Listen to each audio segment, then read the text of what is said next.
पेट के लिए सबसे अच्छा होता है अनार। कहते हैं ना, एक अनार 100 बीमार।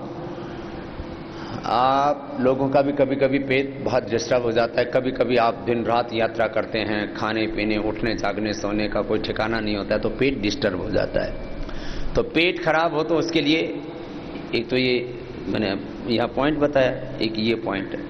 देखो ये पॉइंट है ना, ये अब इसमें कोई उल्टा लेट जाता है, दूसरा उसको ऐसे पंजे से दबा देता है।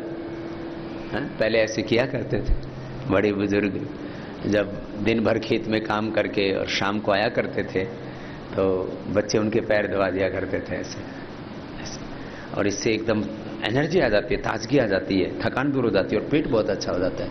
जिनके नड़े भर जाते हैं, है ना, जैसे आप लोग कई बार बहुत कठिन एक्सरसाइज करते हो, बहुत ज़्यादा कूदते फांदते हो, तो उससे पेट गड़बड़ हो जाता है। तो ये पेट की गड़बड़ी के लिए बहुत अच्छा है ये पिंडलियाँ दबाना।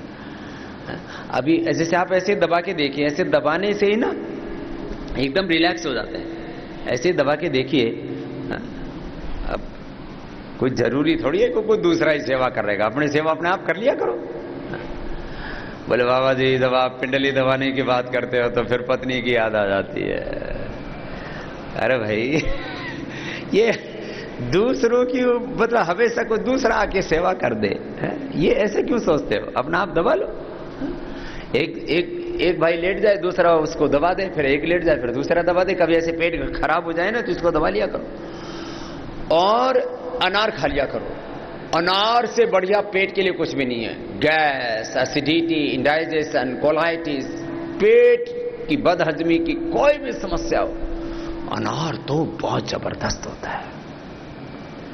मैंने हजारों लोगों पर प्रयोग किया और मैंने खुद भी देखा। मैंने तो करीब 20 लाख किलोमीटर की यात्रा की है और जब भी मैंने देखा कि यात्रा के दौरान कुछ भी खाने पीने से कुछ भी पेट में जरा सी कुछ गड़बड़ भी, अनार खा लो तो ना ठीक।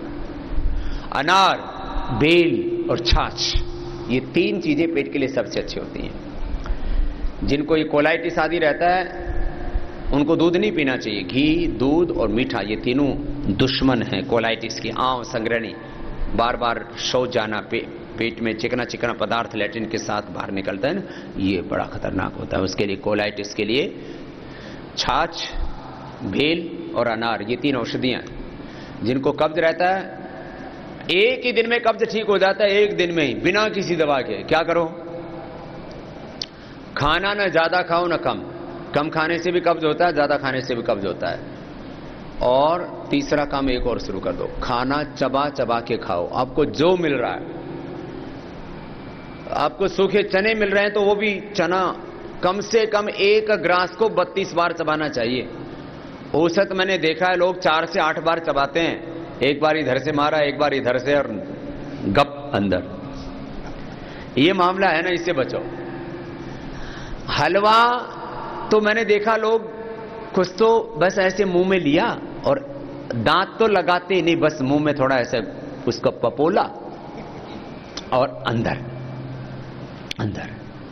ऐसा खाते हैं। ऐसे नहीं, हलवे को भी करीब ऐसे आधा मिनट तक मुंह में रखना चाहिए और उसको खूब आनंद लो उसका।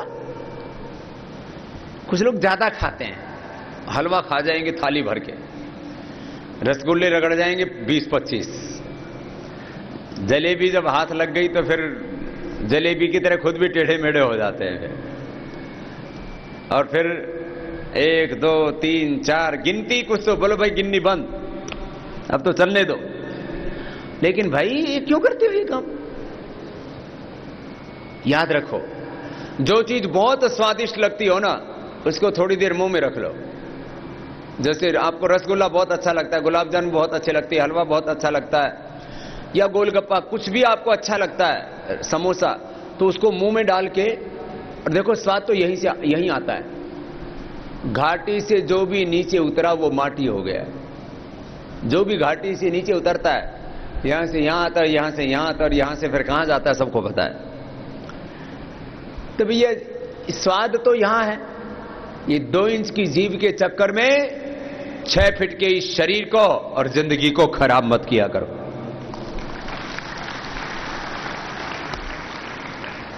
रसना और वासना, ये दो इंद्रियां सबसे ज्यादा चंचल हैं, इनसे बचा करो, काबू रखो। देखो, कोई भी चीज बहुत स्वादिष्ट लगती हो ना, तो मुंह में डाल के रख लो थोड़ी देर, और जीभ को बोलो जितना मजा लेना है एक में ले ले, अगला नहीं मिलेगा। मजा तो यही लेना है, बाकी तो मैंने कहा ये सारा खेल यही का है। ये इंद्रियों का सुख भी बड़ा विचित्र है। एक एक इंद्रिय का शब्द, स्पर्श, रूप, रस, गंध, और फिर मन की तो दुनिया ही अजीब ही है साहब। खैर सुनो, मैं आपको कह रहा था, आप कब्ज दूर करना चाहते हो, पेट की बहुत समस्या है आप लोगों को, और ये मैं ऐसे नहीं कह रहा हूं, क्योंकि जो यात्रा में रहते हो उनके लिए समस्या रहती है। आप लोग तो यायावर हो, ऐसे पकड़ हो, घूमते रहते हो पहाड़ियों में, रेगिस्तान में, कभी जंगलों में, झाड़ियों में, तो कभी ना कभी पेट की समस्या से आपको रूबरू होना ही पड़ता है। तो एक काम किया करो, खाना चबा चबा के खाया करो, इमरजेंसी को छोड़ के। अब इमरजेंसी में तो कई बार भागते भागते भी खाना पड़ता है, वो तो युद्ध की स्थिति हो गई, वो भूल जाओ। बाकी खाना खाने में कम से कम आधा घंटा समय लगता है, और कुछ तो 5 ही मिनट में खा पी के बराबर कर देते हैं, थाली चाट के धर देते हैं। ये कार्यक्रम ठीक नहीं है भाई। भगवान ने इतनी बढ़िया बढ़िया चीज बनाई है, चबा चबा के खाओ।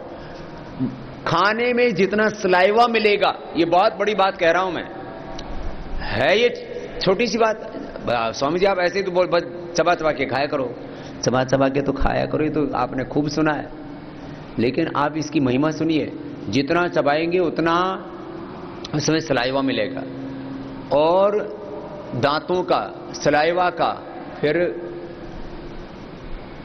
पूरा श्वसन जो है उसका, अन्न नली का, फिर आमाशय का, पक्वाशय का, फिर लीवर का, आंतों का, इन सब का योगदान है। सबसे पहले काम शुरू होता है यहां से। आधा घंटा खाने में लगाओ।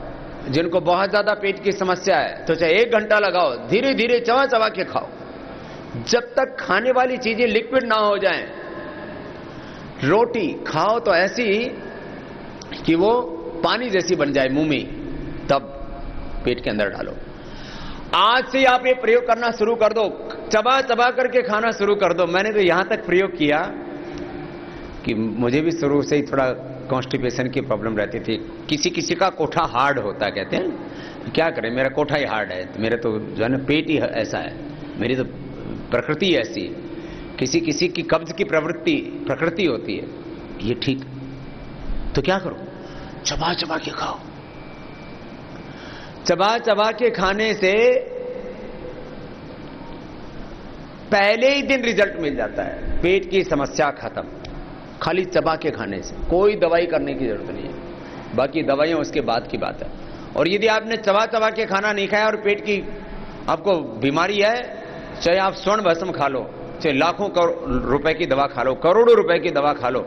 मैंने सामान्य गरीब लोगों को और बहुत अमीर लोगों को भी पेट की समस्या, कब्ज, गैस, एसिडिटी, इंडाइजेशन आदि 2 ही बड़ी समस्या होती है। किसी देखो, एक तो कब्ज हो जाता है, और किसी किसी को खाया और टॉयलेट गए, हजम ही नहीं होता, रुकता ही नहीं पेट में। ये 2 बड़ी समस्याएं हैं, बाकी तो छोटी छोटी समस्याएं।